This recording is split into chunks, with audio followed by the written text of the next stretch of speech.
Alhamdulillahirabbil alamin wassalatu wassalamu ala asyrofil anbiya'i wal mursalin wa ala alihi washabbihi ajma'in. Ibu bapak serta anak kami yang dimuliakan Allah, puji dan syukur kehadiran Allah Subhanahu wa taala dan salawat beriring salam buat junjungan kita Nabi besar Muhammad sallallahu alaihi wasallam senantiasa kita ulang-ulang selalu. Pada subuh ini kami diamanahkan untuk menyampaikan kajian yang sangat sensitif dan sesuai dengan kondisi zaman pada hari ini, yaitu pencegahan terhadap perbuatannya kaum Nabi Lut. Ibu bapak, kiranya perkara ini tidaklah menjadi hal yang rahasia lagi di tengah-tengah kita, sekalipun kita mungkin malu-malu kucing untuk menyebutnya. Namun ini sesuatu yang mesti kita jelaskan secara terang agar generasi anak-anak keturunan kita selamat dari bahaya yang sangat mengerikan ini. Dan ibu bapak mesti mengetahuinya, ya. Jangan sampai kita ketinggalan info permasalahan ini, karena sangat berbahaya sekali. Bahkan mungkin jauh lebih berbahaya daripada COVID yang dulu. Allah Subhanahu wa taala mengingatkan di dalam Al-Qur'an tentang perbuatan kaum Nabi Lut itu berulang-ulang kali. Nama Nabi Lut itu 27 kali disebutkan di dalam Al-Qur'an. Kisah umatnya itu secara panjang lebar itu ada 9 kali. Secara sindiran sepintas berulang kali disampaikan oleh Allah. Buktinya permasalahan ini adalah permasalahan yang sangat penting, jangan dipandang enteng dan main-main. Salah satu di antaranya di dalam surat Asy-Syu'ara, Allah menceritakan cukup panjang tentang kaum Nabi Lut ini. Karena waktunya cuma 20 menit, 25 menit, saya ringkas cepat saja kita bacakan ayat dan artinya. Kadzabat qaumul lutunil mursalin. Kadzabat qaumul lutunil mursalin. Kaum Nabi Lut telah mendustakan para rasul. Ibu bapak, padahal rasul yang diutus hanya satu saja, yaitu Nabi Lut.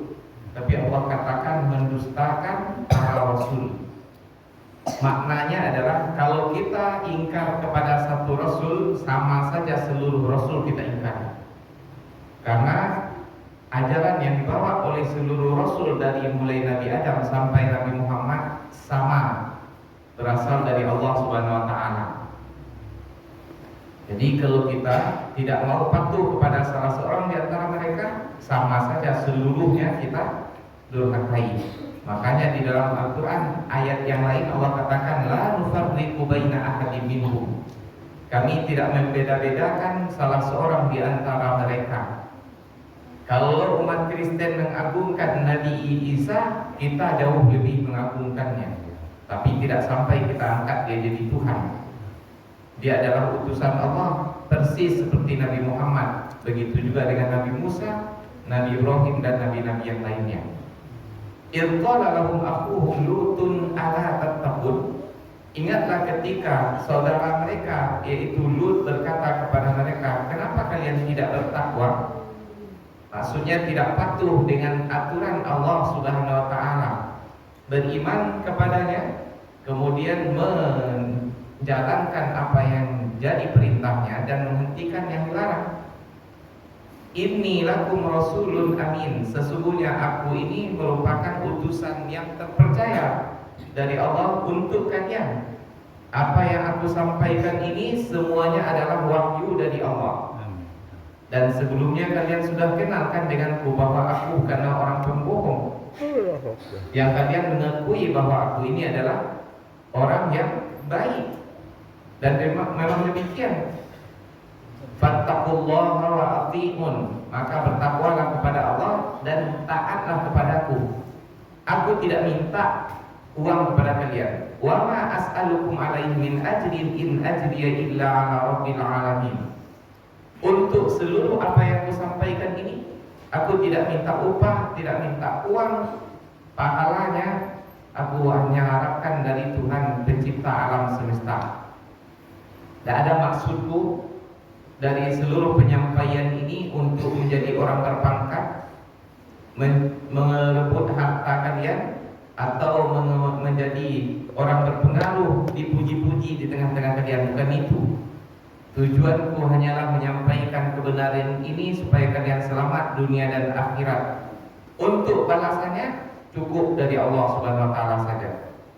Kemudian ibu bapak, setiap umat, pembangkangan mereka nomor satu adalah tidak mau beriman kepada Allah, menyembah selain Allah. Kemudian ada masing-masing kaum, masing-masing zaman, dosa keingkaran istimewa yang tidak ada pada yang lain. Contohnya kaum Nabi Lut ini. Apa itu? Mereka atatuna dzukhrana minal alamin. Kenapa kalian mendatangi laki-laki dari manusia sekalian? Maksudnya, kenapa kalian laki-laki sama laki-laki menikah? Nah, melakukan perbuatan seperti suami istri, tapi laki-laki sama laki-laki. Dan ibu bapak di sini disebutkan hanya laki-laki kawin dengan laki-laki, tidak ada perempuan dengan perempuan. Artinya apa? Kaum Nabi Lut hanya homo saja. Kalau disebut sekarang gay, laki-laki sama laki-laki, tidak ada perempuan sama perempuan. Maka kata Rasulullah, sayazidu fi ummati as-sihab, akan bertambah di tengah-tengah umatku lesbian. Jadi perempuan sama perempuan tidak ada dalam Nabi Lut. Yang ada laki-laki sama laki-laki saja. Jadi lebih dahsyat lagi di umatnya Nabi Muhammad ini. Kemudian watadharuna ma khalaqalakum rabbukum min azwajikum bal antum qaumun adun. Dan kalian tinggalkan perempuan yang diciptakan Tuhan untuk menjadi istri-istri kalian. Kalian memang orang-orang yang melampaui batas. Bahasa Al-Quran ini selalu mengambil bahasa yang halus, lemah lembut. Kalau bahasa orang awak sebenarnya homo kalian go. Tidak mungkin bahasa Quran seperti itu. Kalian melampaui batas. Masa ya laki-laki sama laki-laki? Allah ciptakan manusia berpasang-pasangan supaya berketurunan, menjadi khalifah yang memakmurkan dunia ini. Coba bayangkan kalau laki-laki sama laki-laki, perempuan sama perempuan, tidak perlu datang gempa bumi, tak perlu ada bencana alam, galodo segala macam. Insya Allah dalam 50 tahun saja musnah manusia ini. Ya kan ibu bapak? Nah ada orang berketurunan, perempuan sama perempuan, laki-laki sama laki-laki. Tidak ada, Allah ciptakan seperti itu. Yang ada adalah laki-laki dengan perempuan baru berketurunan. Qalu la illam tantahi ya Lut latakunanna minal mukhrajin. Ibu bapak, ini sikapnya orang durjana. Ketika apa yang disampaikan kepada mereka itu tak sanggup mereka bantah, mereka gunakan kekuatan fisik. Kan tidak bisa dibantah. Secara logika tidak bisa diterima amal atau perbuatannya kaum Nabi Lut ini. Lalu apa yang mereka lakukan? Kalau kalian tidak mau berhenti, wahai Lut, kalau engkau tak mau berhenti dari dakwahmu ini, wahai Lut, pasti kamu akan kami rajam atau kami keluarkan dari kampung halaman ini. Kami usir kamu. Kamu ini adalah orang sok-sok suci. Dari dulu sampai hari ini sama ungkapannya. Kalau kita ingatkan seperti itu, sok suci mah, sok rahasia, penghuni surga, macam-macam lah ejekannya. Qala inni li'amalikum minal qalin. Dari dulu Nabi Lut sudah mengajarkan kepada kita. Lut menjawab, sesungguhnya aku benci kepada perbuatanmu, bukan kepada kamu. Bukan kepada kamu benci, tetapi kepada perbuatanmu. Kalau kamu hentikan perbuatan ini, aku tak benci kalian. Nah, kan sampai hari ini memang demikian. Dituduh kita benci kepada orangnya. Bukan orangnya yang kita benci, perbuatannya. Dan perbuatannya ini sangat membahayakan, mendatangkan penyakit. Dan nantilah kita sebut ibu bapak penyakit apa saja itu. Yang jelas sudah kita tahu yang paling hebat itu adalah HIV berlanjut dengan AIDS yang tidak ada obatnya sampai hari ini kecuali tunggu saja mati. Dan sebelum mati mereka sebarkan dulu banyak-banyak orang terkena itu. Nauzubillah. Apa kata Nabi Lut selanjutnya? Rabbi najini wa ahli mimma ya'malun. Doa ini mesti kita baca banyak-banyak untuk pribadi kita dan keluarga kita. Wahai Tuhanku, selamatkan aku dan keluargaku dari apa yang mereka lakukan. Maknanya sekurang-kurangnya ada dua. Ya Allah, jangan sampai bahaya yang terjadi gara-gara perbuatan mereka menimpa kami pula. Kalau umpamanya azab turun dari langit, gempa bumi dari dasar bumi mengguncang dunia ini, jangan sampai kami celaka pula ya Allah. Itu pertama. Yang kedua, ya Allah, jangan sampai diriku dan anak keturunanku, keluargaku melakukan perbuatan yang mereka lakukan. Dan ibu bapak mereka, orang-orang seperti ini selalu berusaha mencari mangsa agar orang lain juga sama dengannya. Dan caranya ini sangat kasar dan mengerikan, menjijikkan bahkan. Orang yang awalnya tak punya keinginan seperti itu bisa berubah kelakuannya sama. Bahkan yang anehnya, yang menurut kita nggak akan mungkin lagi, sudah tua-tua. Ibu bapak mungkin membaca 4 hari yang lalu, seorang ustadz, maaf, ini saya ustadznya, sudah usia pensiun. Kalau usia pensiun itu tentu di atas 60. Nah, melakukan perbuatan itu juga baru. Hafal Al-Quran, maaf, dan dia guru Al-Quran, tertangkap di mana? Di Tunggul Hitam. Nah, baca saja lah. Kalau kita kode etik jurnalistik tidak boleh menyebut merek. Kebetulan dulu kuliahnya di tempat saya mengajar kelas. Nah, la haula wala quwwata illa billah. Enggak peduli siapa. Menurut kita anak kecil, anak muda, orang tahat pun kena. Makanya doa yang diajarkan oleh Nabi Lut, Rabbi najini wa ahli mimma ya'malun. Ya Allah, selamatkan diriku dan keluargaku dari apa yang mereka lakukan. Silahkan ibu bapak nanti baca lagi di dalam surat Asy-Syu'ara ayat 169, diulang-ulang dan dihafalkan. Baca sering-sering doa ini. Fanajjainahu wa ahlahu ajma'in, lalu kami selamatkan dia Lut dan keluarganya seluruhnya. Illa ajuzam fil ghabirin, kecuali seorang nenek-nenek termasuk yang ditenggelamkan. Siapa dia? Istrinya Nabi Lut. Sudah nenek-nenek, ajuz. Kok bisa? Seperti yang kita katakan tadi, tidak ada di umat Nabi Lut lesbian, yang ada hanya gay saja. Terus kenapa istri Nabi Lut tenggelam pula?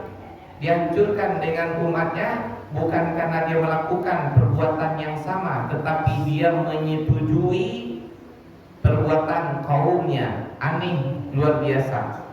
Padahal merugikan perempuan, tetapi dia ikut pula mendukung. Dia tak ikut, tapi dia dukung, dia setujui. Apa buktinya? Ketika tamu datang ke rumah Nabi Lut, sebenarnya adalah malaikat, berubah wujudnya seperti anak muda ganteng sekali gitu. Nah, dia kasih tahunya kepada kaumnya, ada tamu di rumahku, orang ganteng. Dengan cara apa?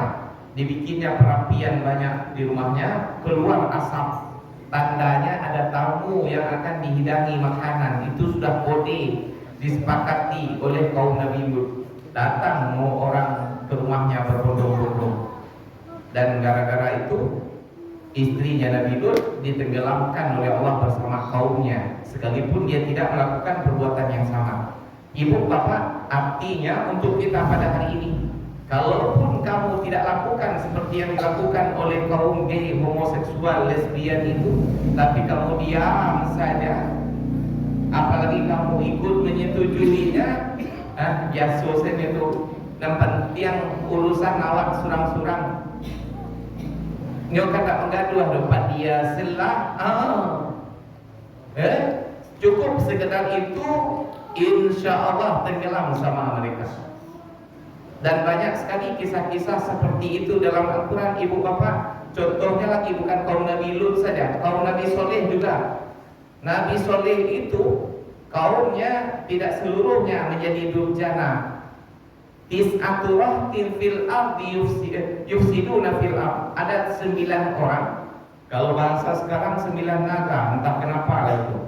Dulu 9, sekarang 9 pula. Yang mereka ini, kalau bahasa orang awak, Indo engkang sebagai penjahatnya 9 orang niha. Tetapi yang lainnya menyetujui, tersenyum saja, ketawa melihatnya, bahkan mungkin tepuk tangan, walaupun mereka tak melakukan perbuatan jahat yang sama, tenggelam seluruhnya, disamakan oleh Allah. Jadi ibu bapak, kalau kita merestui, walaupun tak ikut, sama pangkatnya di sisi Allah. Summa dammarnal akharin, kemudian kami musnahkan seluruhnya yang lain. Kami musnahkan yang lainnya, seluruh kaumnya tanpa tersisa. Bahkan kampungnya sampai hari ini, jangankan manusia, binatang dan tumbuhan pun tidak bisa tumbuh di situ, yaitu laut mati. Ya, nah ini Allah ingin memberikan pengajaran kepada kita. Kenapa? Karena gara-gara perbuatan seperti ini sama saja menghancurkan dunia ini. Maka dihancurkan oleh Allah dengan kampung-kampungnya, tak bisa dimanfaatkan sampai hari ini. Kemudian wa amtarna alaihim matara fasa'a matarul munzarin, dan kami hujani mereka itu dengan hujan batu, dan itulah sejelek-jelek hujan yang diturunkan kepada orang yang telah diberi peringatan sebelumnya. Ibu bapak, biasanya hujan itu kan air, ini hujannya batu. Nah, bagaimana akan hancur? Kemudian inna fi dzalika la ayatan wa ma kana aktsaruhum mu'minin. Sesungguhnya hal itu merupakan tanda-tanda kebesaran Allah, pelajaran bagi orang-orang yang beriman. Namun sayangnya kebanyakan mereka tak mau percaya dengan hal ini. Allah, entah tidak otak saja. Bahkan ada yang mengatakan, apa pula hubungannya gempa bumi, bencana alam dengan perbuatan ini? Ibu bapak, secara logika sajalah, tidak diturunkan pun oleh Allah azab seperti yang kita katakan tadi. Kalau sudah cukup laki-laki dengan laki-laki, perempuan dengan perempuan, otomatis manusia akan binasa sendiri. Tidak akan ada lagi manusia di permukaan bumi ini. Oleh karena itulah makanya Allah habisi kaum Nabi Lut itu sehabis-habisnya, supaya tidak ada lagi kuman-kuman perbuatan itu kepada negeri-negeri yang lain. Munculnya lagi di akhir zaman kepada umatnya Nabi Muhammad. Selanjutnya apa kata Allah? Wa inna rabbaka lahuwal azizur rahim. Dan sesungguhnya Tuhanmu sungguh betul-betul dia itu maha perkasa menghukum, mengazab orang yang bersalah, dan maha pengasih bagi yang mau bertaubat terhadap kesalahannya. Nah, ini peringatan Allah sangat terang jelas. Salah satunya di dalam surat Asy-Syu'ara, ada lagi di dalam surat Al-A'raf, ada lagi di dalam surat Al-Ankabut, ada lagi di dalam surat Al-Hijr. Banyak diulang oleh Allah. Sekarang ibu bapak ingin kita bicarakan adalah bagaimana pencegahannya ini. Ternyata kalau kita lihat, ya, tidak ada pencegahannya yang paling mujarab kecuali satu saja. Tapi yang satu ini sangat susah. Apa itu? Menanamkan iman ke dalam hati setiap kita dan anak keturunan kita kepada Allah dan kepada hari akhirat. Itu saja yang bisa. Bahkan mereka, orang yang melakukan perbuatan seperti ini sudah sakit parah. Maaf, tempat keluar nya itu sudah bolong, tidak bisa lagi ditahan begitu, sudah pakai pampers. Sudah seperti itu, apakah mereka taubat? Enggak juga.